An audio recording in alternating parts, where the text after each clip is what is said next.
Okay. The Finance and Human Resources meeting will come to order on Wednesday, August 14th, 2019, at 6:03 PM. Would you call the roll, please? Alderperson Kastner? Present. Alderperson Bailey?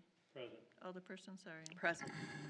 Thank you. Item 2, approval of the July, You have to be closer to pick up, too. You have to speak more into the mics. okay. Just for anyone that may be watching, we just had the new audiovisual system installed, go live last evening, so we're still working on some bugs. So in order to talk, you do have to push the green button. It seems to work better when you speak into the mic closer. Item 2, approval of the July 10th, 2019 Finance and Human Resources Committee minutes. Motion to approve. Second. Discussion? All those in favor? Opposed? Motion carries unanimously. Item 3, discussion and decision to approve a revised job description for administrative assistant in the Department of Neighborhood Services. Julie couldn't be here this evening. She had a family commitment. This is essentially cleaning up the job description like we're doing with all the other job descriptions. It's mostly ministerial changes. There's a focus on the customer service component to the job descriptions as well. It's just providing more flexibility. There's no substantive changes to the job description. I move for approval. Second. Discussion? All those in favor? Aye. Opposed? Motion carries unanimously. Item 4, discussion and decision to transfer of remaining balances from Capital Projects 2016 body worn video and 2019 narcotic scanner to Project 2018 tasers.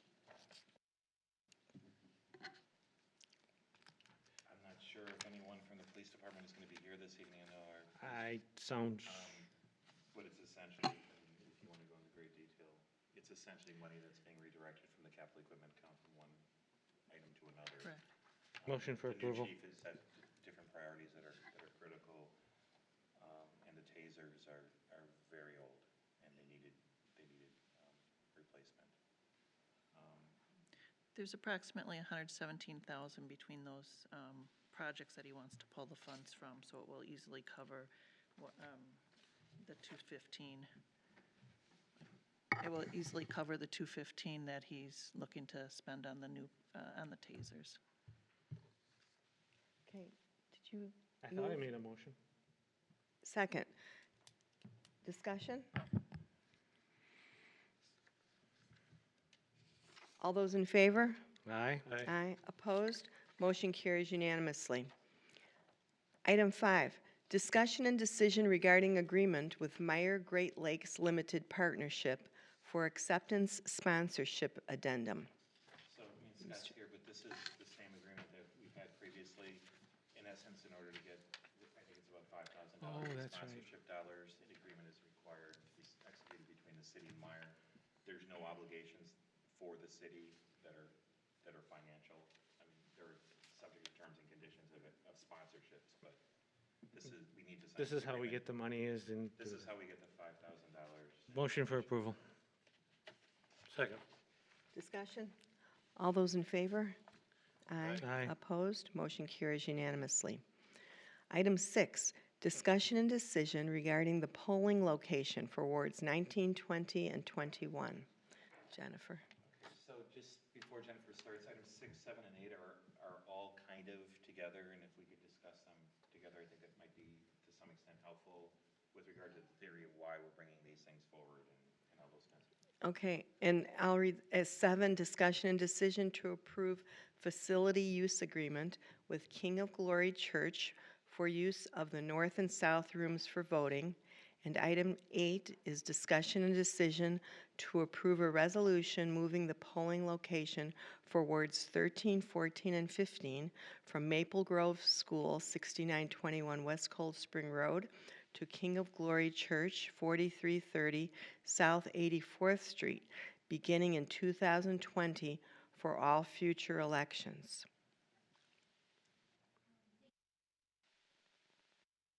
Hit another button. Just one second.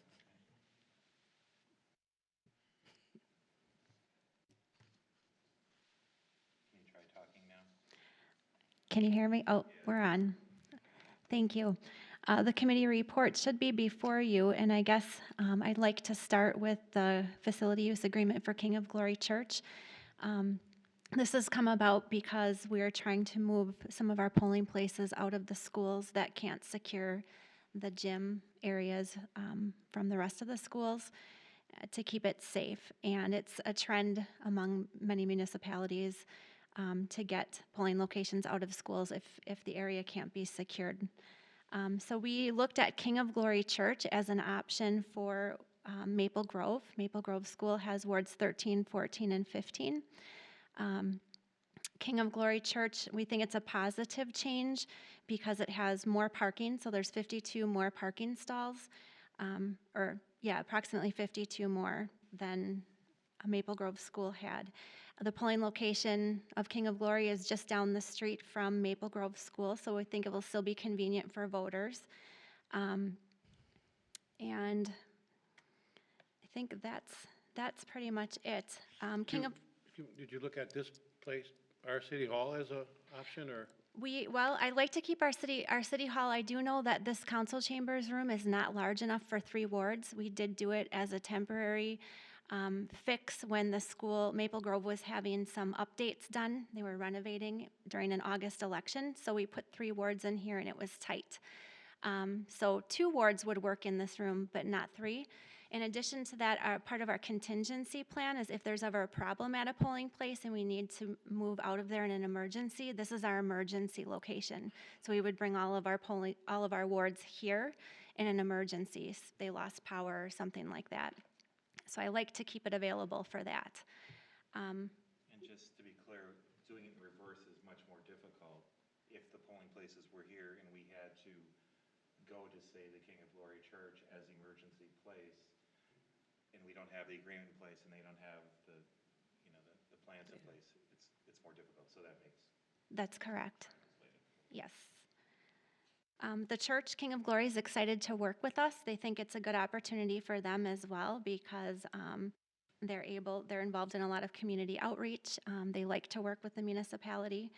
So they did ask, though, the only thing is that we would reimburse them for any costs that they would incur for having elections, and that's why we would have the facility use agreement in place just to outline everything to make sure we're on the same page. And as far as costs go, we're thinking it would be about $200 rent per election. I did do a survey with approximately 6 to 8 other municipalities who use churches such as Oak Creek, Wauwatosa. I can't think of some of the others off the bat, but the lowest cost is about $200 per election, averaging about $250 per election for municipalities that have to pay for polling sites. Typically, when they have to move to another location, there is a cost, and that's just to cover the costs that are incurred as a result of the election. I should point out that on page 2 of the facility use agreement, under item 5B, I did speak with John Leskowski in our DPW, and King of Glory had a concern with the snow plowing aspect because they don't feel that they could keep up on election day to keep things plowed and clear, and it would be costly. They don't have the staff. So they had asked if the city would be willing to do the snow plowing on election day if it were to snow just that day. And John Leskowski said that would not be a problem for DPW to do that. I was going to ask that question. I assume we should. So that, I will have to revise that section to read that way. So the agreement that you're asking for includes that revision, right? Includes that revision, that's correct. How many mailings do you have to do to announce the new location?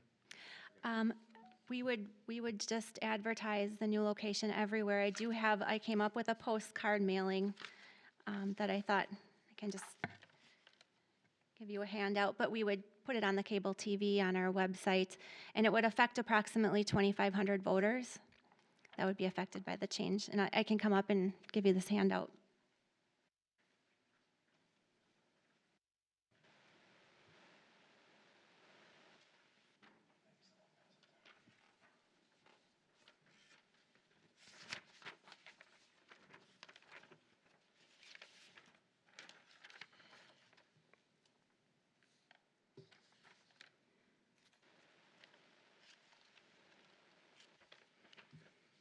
Are we ready for a motion for approval? Yes. Motion Unless you for, have, are you finished? Yes, with that item. That would be item 7. Okay. motion for approval. Second. Discussion, all those in, oh, This is going to be sent out to all registered voters. And Correct. those- We would send that postcard out to all registered voters. We would, have signs up at the polls, post it on our website, put it on cable TV. And it would be effective starting with the February 2020 election just in those wards, though, right? Yeah, No, for those wards. For Yeah, those wards, For yeah. those wards. and a sign at the old location in case they, Yeah, an old Yes. sign at the, Maple Grove. Correct, yes. Because no matter what you do, it seems That- like some people aren't gonna, yeah, they're gonna go to Maple Grove. I bet you're gonna have, they're gonna no matter come what here you at do, you're gonna have, I 6:30 bet you, and at least 7. 20, 30, 40 people going to Maple Grove.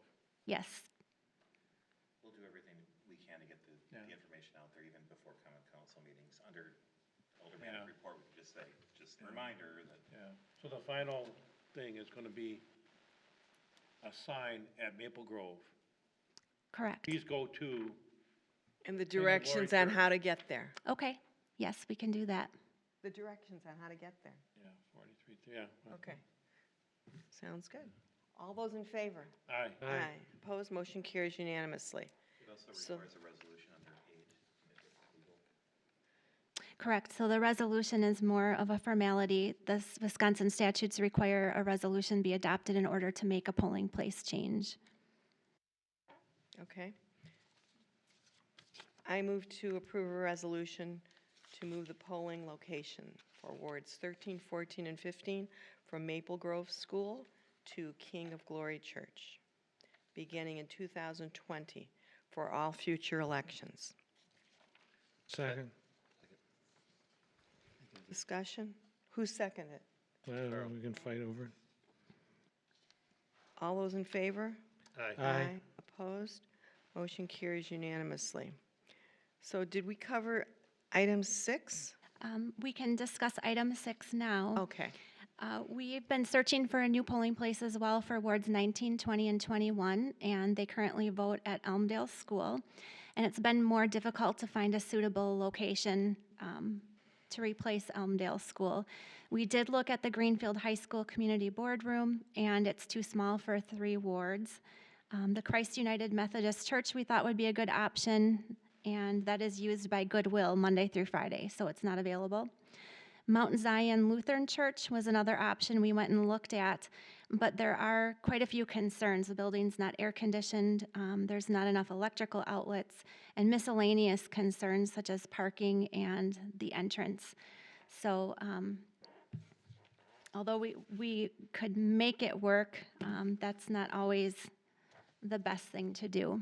It would require a lot of fixes. But some other options that we determined were the Salvation Army Church or Adoration Lutheran Church. As far as the Salvation Army Church goes, it's a new facility. It's a large facility. It's very nice. It's up to code as far as ADA requirements go. There's plenty of parking. The only issue is that it is outside of the aldermanic district. The statutes do not require a polling place to be within an aldermanic district or even within the city if you don't have other options. They just ask that it's not a major inconvenience to electors. So the Salvation Army Church is about 2 miles from Elmdale School, but it's outside of the aldermanic district. The other option is the Adoration Lutheran Church, and we were told that this is an evacuation site that Elmdale School uses. The only problem is that they currently do not have a pastor on board, and they're searching. The church, we haven't had even an opportunity to go look at it yet because the board doesn't want to make any decision on this until the new pastor comes on. They feel that that should be the new pastor's decision. So looking at it from the outside, and it looks like it might be a good option. The school thinks that it would be, but they're not looking at getting that new pastor in place until sometime between January and April 2020. So because the elections start February 2020, and we legally would have to have any changes in place 30 days before an election, and I like to do it as soon as possible because there's a lot more that goes into it, notifying Milwaukee County and the state. So we're kind of I'm looking for direction on how to proceed. Do we want to look at the Salvation Army Church? Do we want to see if we can stay at Elmdale School until we know more about Adoration Lutheran Church, or find an alternative temporary location? I'm not up for temporary, though. I'm not up for temporary. If we're gonna move it, let's move it once. Okay.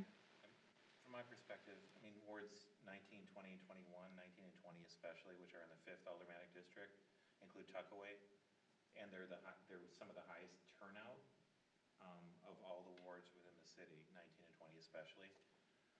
I mean, so the best choice was to do the church at Silent, right? Right. Just The 3840 West, the It's- Adoration Lutheran Yeah, Church. it's just east of Honey Creek on Edgerton, and it would be close to Tuckaway and those Aldermanic. Which makes districts. sense. Which makes sense, but the difficulty is that we can't do it in time, probably. So is it okay with the school district to use Elmdale until?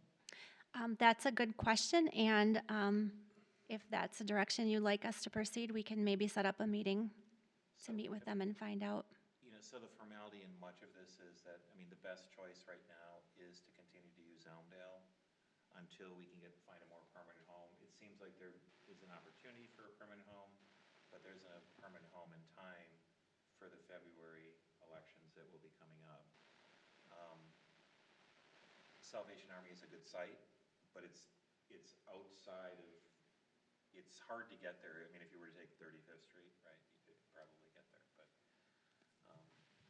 we would prefer to keep it local if we can. Now, if I mean, I understand with all of the shootings that are going on in the world and all the chaos that seems to be around us, you know, if the school district's been extremely good to work with, as has Whitnall in all of these situations. I want to be clear about that. There was no ultimatum by either of the school districts, you know, you're going to leave. But, you know, we're trying to exercise some reality here. Elmdale and Maple Grove, especially in this situation, were built at the exact same time. They were never designed to provide the kind of security, you know, their architecture and, you know, cordoning off. You know, there was this idea that at the time, I think, that you wanted your electors to come in. You wanted them to see the facilities. You wanted them to appreciate what their tax dollars are paying. Since those schools have been built, now you want, you know, you want kids safe. You want to be behind things. You want the ability to lock down things if you need to.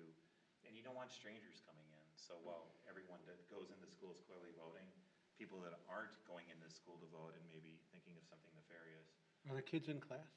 the kids are in Sometimes, class. yeah. So, yeah. And then there was also this idea that was floated around, well, can't you just have an in-service day that day, right? And Right. that's, I think they did that on a couple, And when I was on the school board, I think we did that on but a it couple. wasn't, it kind of doesn't fit, right? That's a It lot was of- difficult. A lot of them. It was a lot of Difficult. work to, from what I've been told, it was a lot of work to institute that, right? Because the school districts are also subject to state, you know, superintendent rules and I'm not gonna pretend that I even know what all those rules are, but it's not an easy thing to do.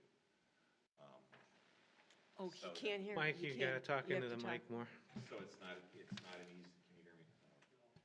So it's not an easy thing to do. Sorry, nobody could hear anything that I said. Oh. So I mean, I think that, One person watching. do we? Okay, it's probably you. Could be. So, So maybe while we're still using the school, if it's going to be okayed, maybe we can have extra security on that day, a police officer in the building. I don't know. Maybe that's a possibility.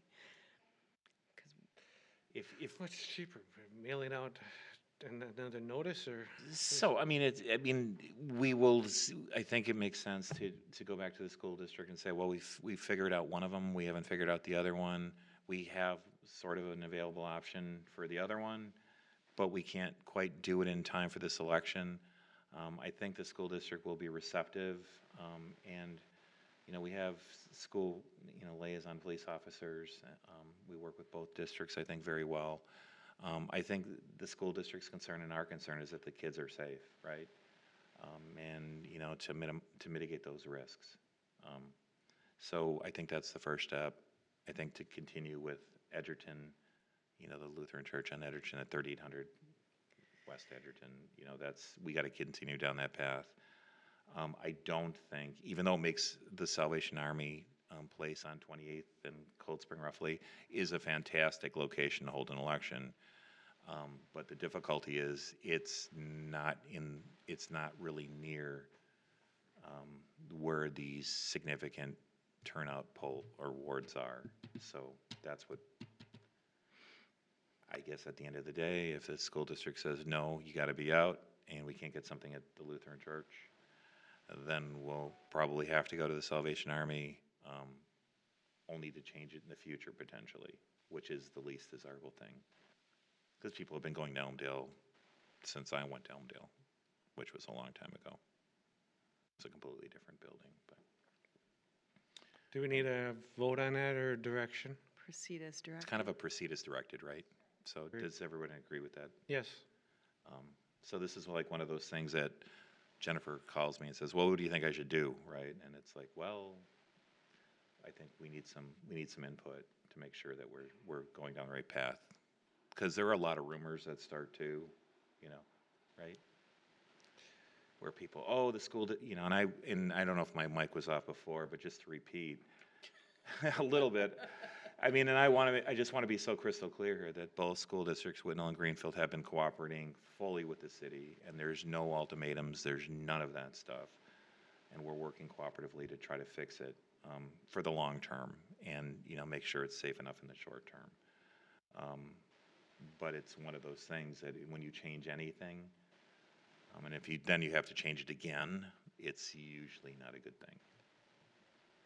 Especially when people have been going to a certain place forever, or Okay. seemingly forever. God forbid suppressing votes. Right? Okay. It's that kind of stuff. Yeah. It's all sorts of stuff. So that's, I think, what we probably should do. Okay. And I'm not sure that even needs to be placed on the Common Council agenda, because it is more just, it's sort of just guidance, right? For you to, We're not changing anything. because we're not changing anything, We right? adopt a resolution on the other one, but that doesn't go. Well, we're going to continue the current resolution is that wards 19, 20, 21. So the last item will go to council, 7. So with regard to wards 13, 14, and 15, that will be a resolution that will be adopted by and so as will the agreement by the Common Council. All agreements have to be, Yeah, that was. and resolutions. For this one, it's essentially the same, we're operating under the same resolution, at least for now, with Elmdale as the official polling place, but with the idea that that may change in the future. We could change it now to the Salvation Army, but that's probably not the best solution right now. Agreed. While the other better option remains kind of out there. So that's what I think I would recommend. And Jennifer would too, I think. Okay. Okay. And I was in Adoration Lutheran Church a couple of weeks ago, and I think that would be a nice facility for voting. So, in my humble opinion. Okay.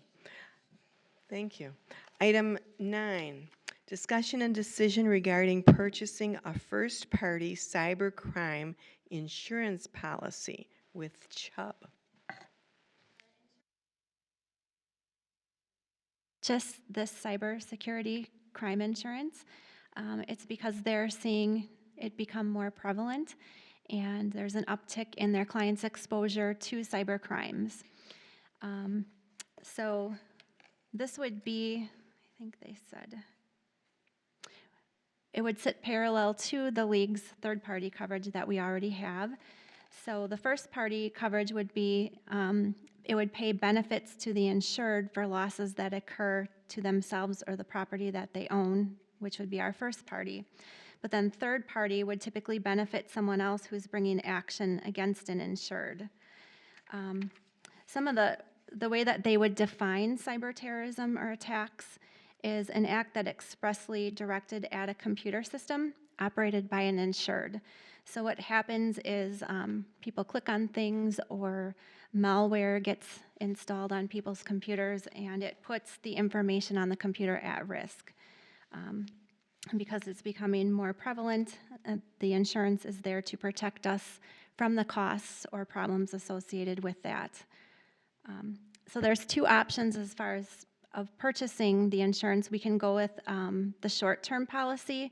It would be approximately $1,550, and it would run from August 23rd to January 1st.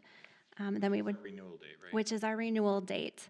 The other recommendation would be to just choose an annual package, and that policy would be approximately $3,875, and that would have separate renewal dates.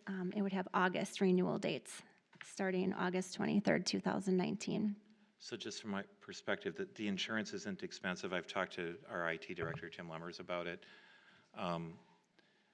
So you've heard cities that have had their data stolen, or it's been locked out, or all sorts of bad things are Blackmail, happening. yeah. Some county in Florida had to pay $400,000. Yeah, so this helps with the response to that. My idea, I think, would be to just pay the premium towards the end of the year, so we renew everything at the first of the year for the $1,500. The other option is not to take it until January, but it seems like good insurance to have, but Necessary evil. it's sort of a necessary evil. The other thing I just wanted to point out too, you know, the League, we buy our municipal liability insurance through the League. We've reached out, there are basically two large municipal providers of municipal insurance coverage in the state of Wisconsin. One is Civmec, and the other one is the League. There have been some changes at the League recently. People retiring and moving on, and we figured that this was a good opportunity just to look, because we haven't for a long time, at both of them. We have a meeting set up with Civmec in a Yes. couple weeks.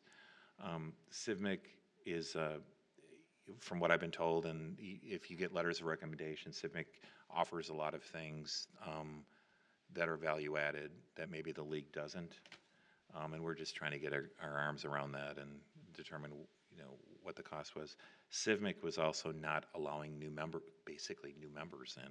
Right, until this year. So they've opened up their doors a little bit for some new membership, and this is an opportunity to look at that. There is some human resource software that's floating around out there when it comes to tracking applications and doing all those things. We've internally looked at that, and it was a significant amount of money to purchase that package on our own. One of the other municipalities, and I can't remember who it was now, you know, they send out these emails saying, "What do you guys use for this?" Right? And we all get, you know, copied back on the replies, and a number of them said, "Well, Civmec offers this package. It works really good, and it's free basically as part of your policy." And it sounds to me like they do other things like that too. That they're very Lots of training resources as well for employees. there's just a ton of stuff. So I think what we should do tonight, and I think Jennifer probably agrees, is we should probably get this coverage through the end of the year for the $1,500, whatever it is. And it's part and parcel of the League's coverage, which is our insurer now. And then when we look, when we look at renewal in January after we go through Civmec and we see what the League is doing, and because there's new leadership there too, I think, then we can make that decision Can I make a again. motion to Is that approve fair? the- As our insurance expert, why don't you make that motion? I won't say You are the expert. insurance expert. I am the insurance agent, not an expert. Yeah. I just want to be clear though, too, that just when it comes to this coverage, this doesn't mean that if something really bad happens, it's like, hey, it's a long drawn out thing when somebody hijacks you or infiltrates you or steals from you. And I did read the policy. I used to litigate that stuff. It's a pretty decent policy, actually. So for $1,500 in It's- coverage, it's worth it, It's much better than the one that you can add to your homeowner's policy. which is really not $50 good. bucks. Yeah, it's not. So Yeah. As our litigation expert then. I'm not a litigation Oh, you're expert. not. No, the city attorney is. But I would just say that it's much better, if something tragic, you know, catastrophic happens like that, you need as many quick resources as you possibly can to address the issue. This is probably, you know, we have an amazing IT department with, you know, and Tim and Dennis are all super certified and all sorts of stuff, right? That most people aren't. But having the additional resources to come in and help in a situation like that, As well as legal. and as well as legal, and as well as all sorts of things, it's important. So that was my You made the motion to motion? approve the Short-term Short-term. policy? I'll second. Discussion. All those in favor?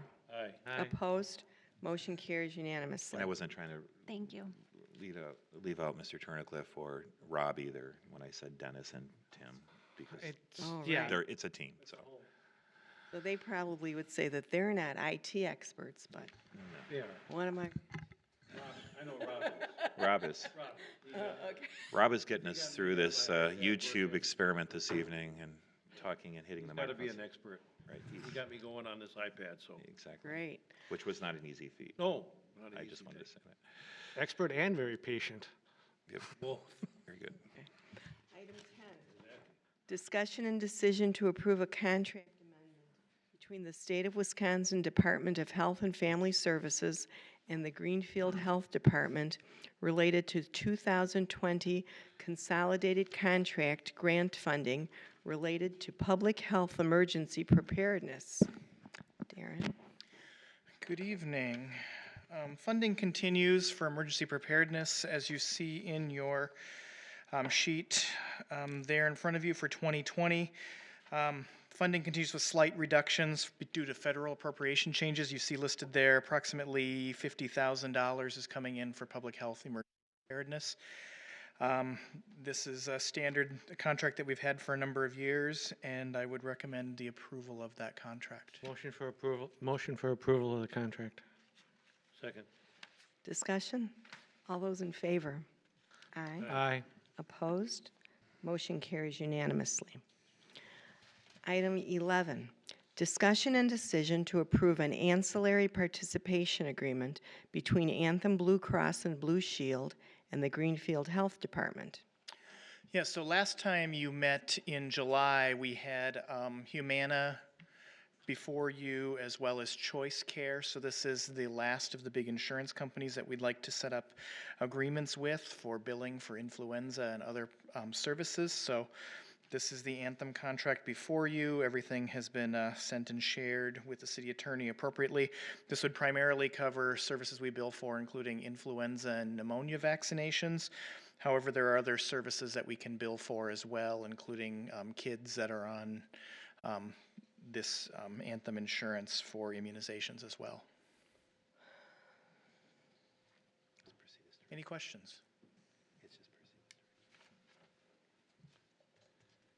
Motion I'm- to approve agreement. All those in favor? Aye. Opposed? Motion carries unanimously.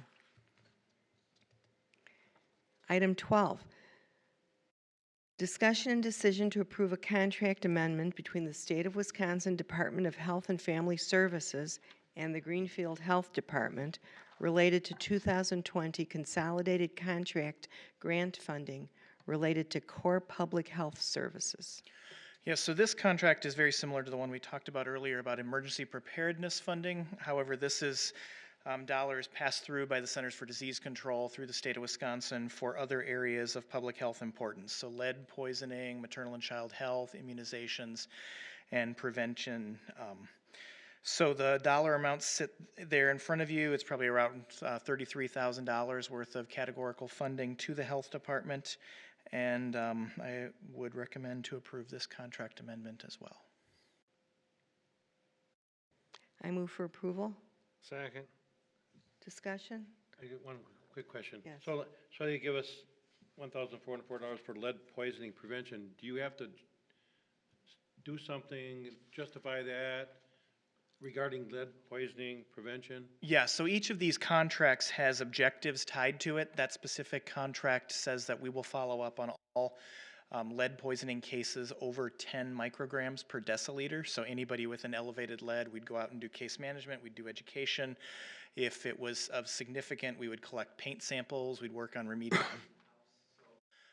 In any given year, we probably have about 5 elevated lead cases, and in the last 10 to 12 years, we've successfully abated 1 property. So, because our housing stock in Greenfield is relatively new and lead paint was phased out in the 70s, we don't have quite as many lead poisoning problems as Milwaukee, Racine, of older communities in the area.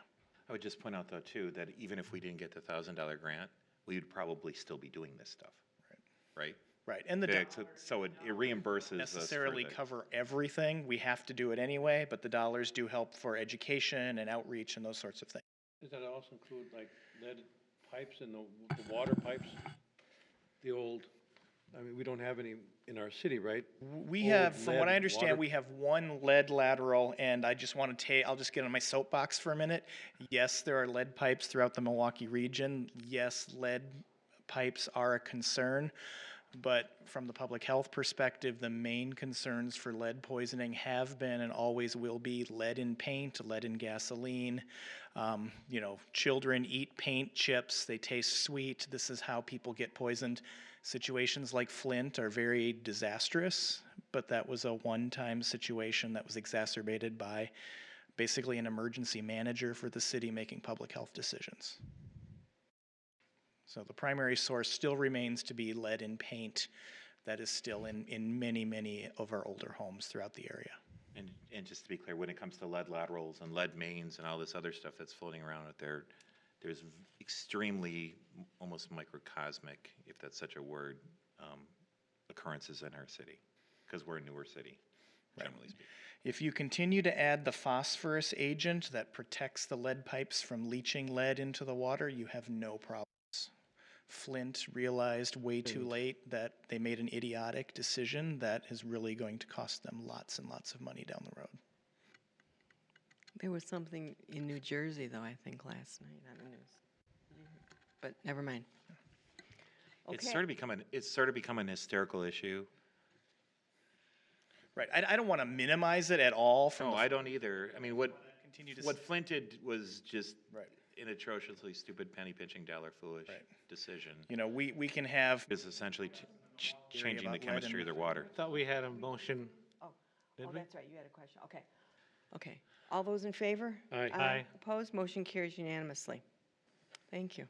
I just wanted to I- point out, though, too, that in those, 2 of those 3 items, there's $50,000, and there's another almost $30,000.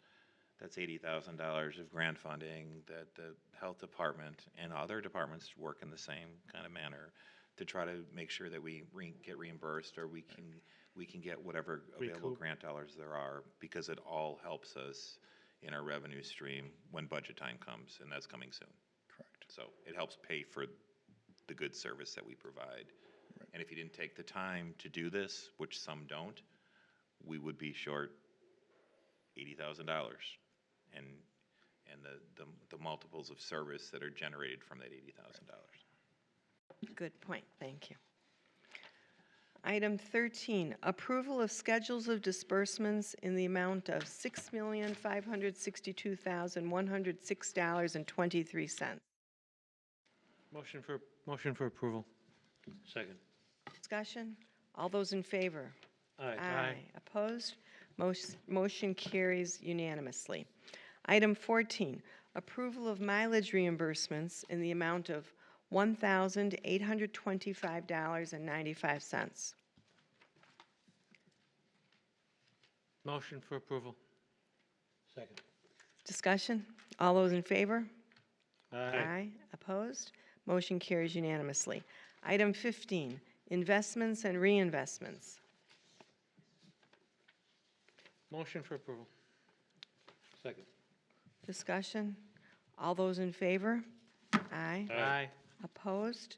Motion carries unanimously. Item 16, accept June 2019 financial statements. Motion to accept. Second. Discussion? All those in favor? Aye. Opposed? Motion carries unanimously. Item 17, other topics for future agendas. Let's talk about the budget soon. Yeah, my budget meetings were supposed to start this afternoon, but we had a meeting this morning that pushed one off the clerk's office. Had one this afternoon. Talk in the microphone. That was supplanted by, I don't think, talking to. when it comes to the budget, the budget meetings actually were supposed to start today. I was supposed to have a meeting with the clerk's office, which was supplanted by a developer that was flying in from Texas that we had to meet, and we talked with for about 2.5 hours. There was supposed to be a meeting with Darren in the health department, which is usually one of the easier budgets to do, and not easy, but there's less stuff to go through. And that was supplanted by an issue in City Hall. Oh, So, but the budget process is starting. The baseline for all of this is health insurance is at about 10%. And, because we don't know until we get, our experience and all that stuff. And we don't know that until late in the season. And as far as salary increases, it's essentially 2%. And that's based on the majority of our workforce is still unionized, right? It's still subject to a collective bargaining agreement. All employees are essentially treated the same, I think, when it comes to pay, and that's a policy decision that we made after Act 10 when we recognized that when you treat people differently, then the working environment is probably not as cohesive as it should be. When it comes to other major expenditures from an operating side through the general fund, there really aren't any. There is talk in some of the departments about kind of reorganizing and reshuffling the deck to try to make things more efficient. I expect Public Works will be one of those places. I think planning will be another one of those places where we'll look at, well, how is the job defined and how is it paid for? I think police will have some kinds of discussions with regard to how do they allocate things like temporary, Alderperson Bailey, I think, brought this up previously. You're a retired sheriff, right? And you still work part-time. I think it's part-time.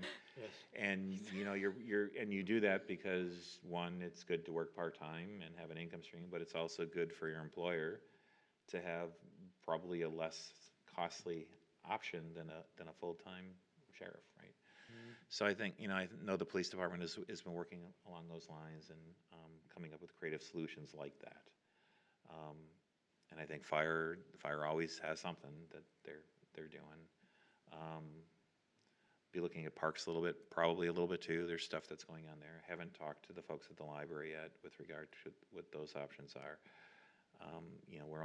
We only have control over the amount of money that we give them, not necessarily how they spend it, right?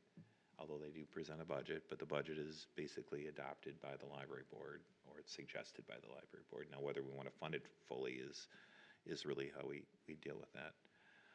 Capital equipment is going to be an issue, and I think I brought this up previously. So in the old days, the way the state let us do things with levies, we could buy equipment, and raise the levy to basically do it. A few years, 3, 4, 5 years ago now, the state changed that funding formula where it's all the levy, right? So historically, I think every community was on let's just put aside the cash. We'll, consistent with our schedule, and then when the item comes up, we'll have the money in the bank. You just can't do that because the funding stream, which is the levy, is now subject to the levy limits and all that other stuff. And it's a lot, and Tim or Paula can probably explain it ad nauseum, and I'll try not to. So we're looking at creative approaches to try to figure out. DPW has a bunch of 18-year-old trucks, which is hard to believe because I remember as an alderperson voting on them. Yeah, we just got 5 new ones. We didn't even get 5 new trucks. We got 5 new boxes for them because that saved money because the chassis and the frames were good. Prior to that, we got I guess we got the Western Stars. The Western Stars. Yep, I remember you're that, right. yeah. But then after that, we could have replaced more, but those chassis were good. But the chassis that are coming up now, and I think John mentioned there's 4 of them that are about 18 years old. So we're looking at all the options, replacing the chassis. Do we need to replace these trucks? Can we sell these trucks? Because there's a truck shortage out there. Is this the right time to do it, right? So that kind of stuff will come forward. I mean, the reality is that we're going to have to get in a position where and I talked about this borrowing kind of thing, or leasing, or if it's a long-term capital equipment item, you know, that has a life expectancy of 10 or 15 years, and we have to go on a payment plan for 4 years at essentially 0% interest, which is, I think, what we're borrowing at 1 or 2%. Yeah, it sounds like they're, That sort of makes sense to do because it's predictable. You get the stuff up front, and at the end of 4 years, it's paid for, right? And you're going to continue to, you're going to have to do that with pretty much everything going forward, because we can't levy money. We can't levy $1 million now for a fire truck like we used to and put money aside. So that's an issue that we're still grappling with. Okay. Explain a few things. What effect does the referendum have on us this year? Any effect at all as far as? Well, the only effect is it raised our amount that we It can. raised the total amount of, the total levy that the city can Total levy. raise by, I can't remember how many percent, by $975,000. So, And there's no penalty this year.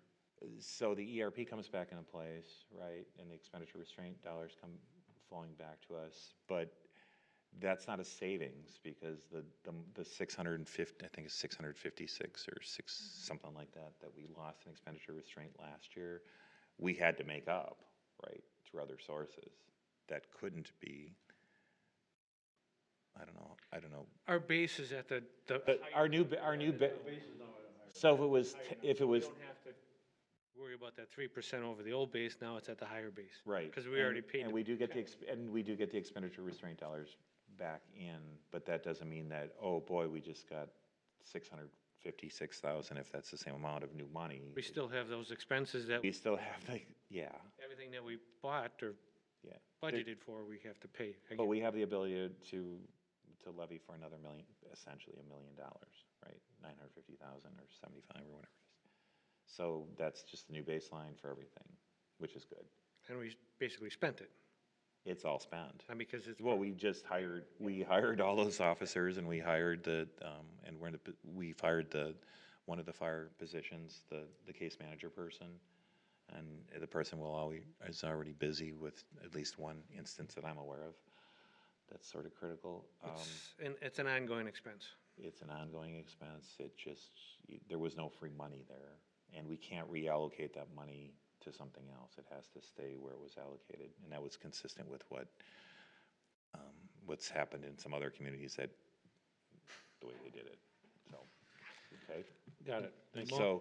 So I mean, just at the end of the day, I mean, truthfully, at the end of the day, what I expect is when we go through this funding formula, that the state provides for the levy, it'll be about 2%, and that 2% will generally cover the health insurance that we're going to have to pay, the increase, and the salary increases, generally speaking. Okay.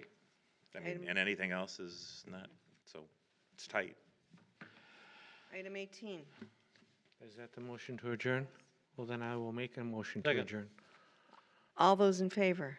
Aye. Aye. Opposed? Meeting is adjourned at 6:52 PM. Okay, so I'm using this iPad to turn it off, and I'm not sure if it is.